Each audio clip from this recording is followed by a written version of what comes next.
13 Mayıs'ta Ramazan Bayramı'nın ilk gününde Maruf Eğitim ve İnsani Yardım Derneği'nden Dernek Başkanı Cengiz Uysal, İkinci Başkanı Mahmut Nuri Uysal ve TUGAŞ Danabaş Doğu Türkistan Kültür ve İnformasyon Merkezi eski başkanı Abdülcelil Karakaş'la bir araya geldi. Görüşmede Maruf İnsani Yardım Derneği'nin zulüm altında kalan Uygurlara destek olacakları ifade edildi. Heyeti Etik Merkezi'nde karşılayan Abdülcelil Karakaş, Doğu Türkistan ve gurbetteki Uygurların güncel durumu hakkında bilgi verdi. Ayrıca Orta Asya ve Türkiye başta olmak üzere dünyanın dört bir yanında Uygurların karşı karşıya kaldığı sıkıntıların giderilmesi için işbirliğine karar verildiği öğrenildi.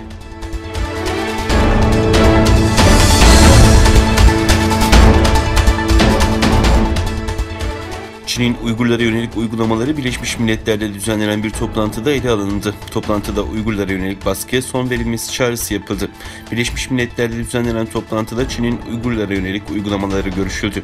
Birleşmiş Milletler daimi temsilcileri toplantıda Çin yönetimine çağrıda bulundu ve Uygurlara yönelik baskıya son verilmesini istedi. Ayrıca toplantıda Birleşmiş Milletler İnsan Hakları Komiserinin bölgeye girişine izin verilmesi talep edildi. ABD'nin daimi temsilcisi Büyükelçi Linda Greenfield'dansa ciddi bir iddia geldi. Greenfield, Uygurların işkenceye uğradığını, kadınların da zorla kısırlaştırıldığını söyledi. İnsan Hakları İzleme Örgütü Direktörü Kenneth Roth, Müslüman azınlığın gözaltında zorla kültürlerinden ve dinlerinden vazgeçirilmeye çalışıldığını ifade etti.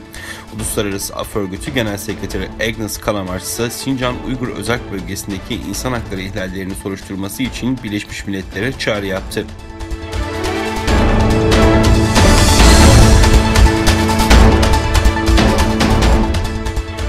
Tesla, ABD ile Çin arasındaki gerginliğin yol açtığı belirsizlik nedeniyle Çin'deki yatırımlarını arttırma planını askıya aldı. Dünyanın en popüler elektrikli otomobil üreticisi Tesla, Çin'e oldukça fazla önem veriyor ve Şangay'da kurduğu fabrikayı genişletme planları yapıyordu.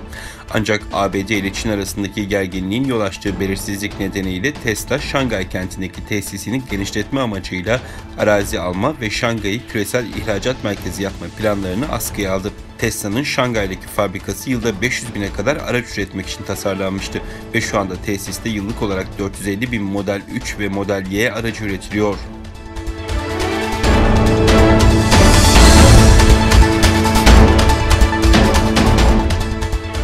İsrail ordusu yaptığı yazılı açıklamada hava ve kara kuvvetlerinin Gazze şeridine saldırı düzenlediğini duyurdu.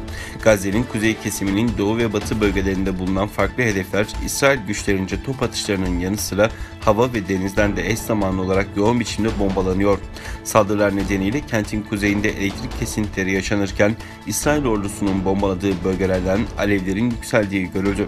Bayramda da durmayan İsrail saldırılarında 10 Mayıs'tan bu yana şehit olanların sayısı 109'a, yaralı sayısı 621'e yükseldi. İsrail polisinin Mescid-i Aksa ve Şeyh Cerrah'tan çekilmemesi üzerine Filistinli direniş grupları İsrail'e çok sayıda roket fırlatmıştı.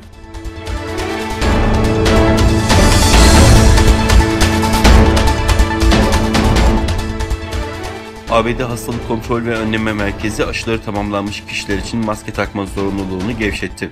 Aşı olan kişiler birçok kapalı mekanda ve dışarıda kalabalık ortamlarda maske takmak zorunda olmayacak. ABD Başkanı Joe Biden konuyla ilgili açıklamasında bugün Amerika için harika bir gün ifadelerini kullandı. Biden ve ekibi bu açıklamanın yapıldığı Beyaz Saray'daki toplantıya maskesiz katıldı. Bundan önce Cumhuriyetçi senatörlerle bir araya gelen Biden, Hastalık Kontrol ve Önleme Merkezi tarafından maske zorunluluğunun kaldırılması haberiyle toplantıdakilerle beraber maskesini çıkardı.